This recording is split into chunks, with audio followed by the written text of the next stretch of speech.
Bismillahirrahmanirrahim. We are studying chapter number 19 of biology. Today topic is aging. Aging is inevitable process, and despite all the efforts to inhibit or stop it, aging process goes on. It can be defined as a negative physiological changes in our body. We identify the adult individual by following sign of the old age. All of them need not to be present. Loss of hair pigments, development of small pigmented area in the skin of the face and arm, dryness and wrinkles of skin, loss of agility, increased weight due to the fat, poor vision and forgetfulness, general weakness and decreased body immunity, degradation of organs and tissues may also take place.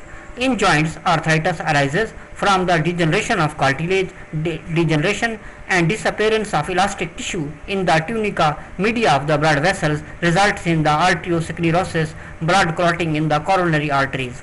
The exact process of aging is still unknown, but the following points are the worth consideration.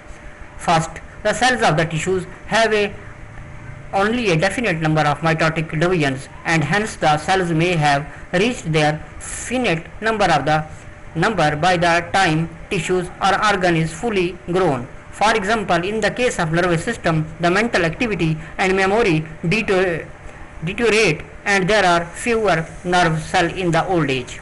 Number 2. Changes in the intracellular substances take place during the aging. For example, collagen acquires the increased cross linkages in its protein molecule, while the elastic tissues lose their elasticity with the passage of time. There is also a hardening and loss of the resilience in the dense connective tissue and cartilage. Number 3. Spontaneous mutation may result in loss of the cells and degradation of the tissues.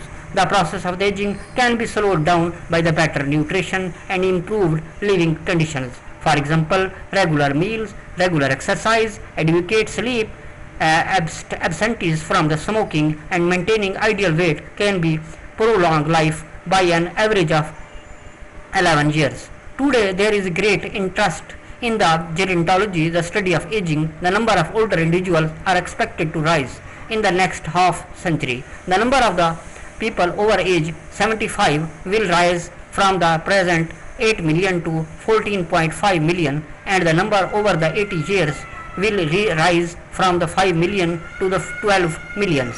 The human lifespan is judged to be maximum of the 120 to 125 years. The present goal of the gerontology is not necessarily to increase the lifespan, but to increase the health span. Thanks for watching.